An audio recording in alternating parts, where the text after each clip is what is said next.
رسول اللہ صلی اللہ علیہ وسلم نے فرمایا، 3 بچوں کے سوا کسی نے ماں کی گود میں گفتگو نہیں کی، عیسیٰ بن مریم علیہ السلام اور صاحب جریج۔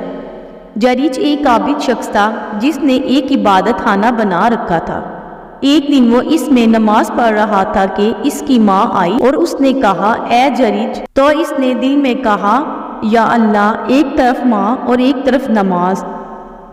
آخر وہ نماز میں لگا رہا۔ اب اس کی ماں کے منہ سے بد دعا نکل گئی، کہنے لگی، یا اللہ، اسے موت نہ دینا جب تک یہ کسی بدکار عورت کا منہ نہ دیکھ لے۔ ادھر بنی اسرائیل میں جریج اور اس کی عبادت کا چرچا ہونے لگا۔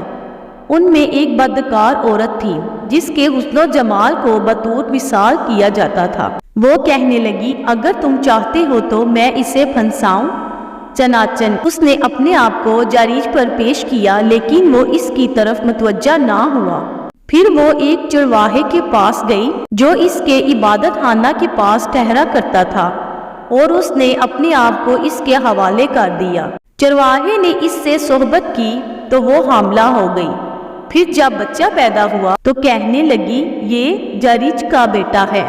لوگ آئے، جریج کو عبادت خانے سے باہر نکال کر عبادت خانہ کو منہدم کر دیا اور جریج کی بٹائی کرنے لگے۔ جریج نے پوچھا، کوئی بات تو بتاؤ۔ وہ کہنے لگے، تو نے اس فاحشہ سے زنا کیا اور اب تو اس کا بچہ پیدا ہو چکا ہے۔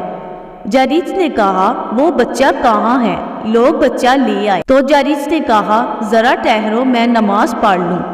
پھر وہ نماز سے فارغ ہو کر بچے کے پاس آیا اور کہا، بچے بتاؤ، تمہارا باپ کون ہے؟ بچہ بول اٹھا، فلاں چرواہا ہے۔ پھر تو لوگ جریج کے پاس آ کر اسے بوسہ دینے لگے اور کہنے لگے کہ ہم تمہارے لیے سونے کا عبادت خانہ بنا دیتے ہیں۔ جریج نے کہا، نہیں، بس ایسا ہی مٹی کا بنا دو۔ چنانچہ انہوں نے عبادت خانہ بنا دیا۔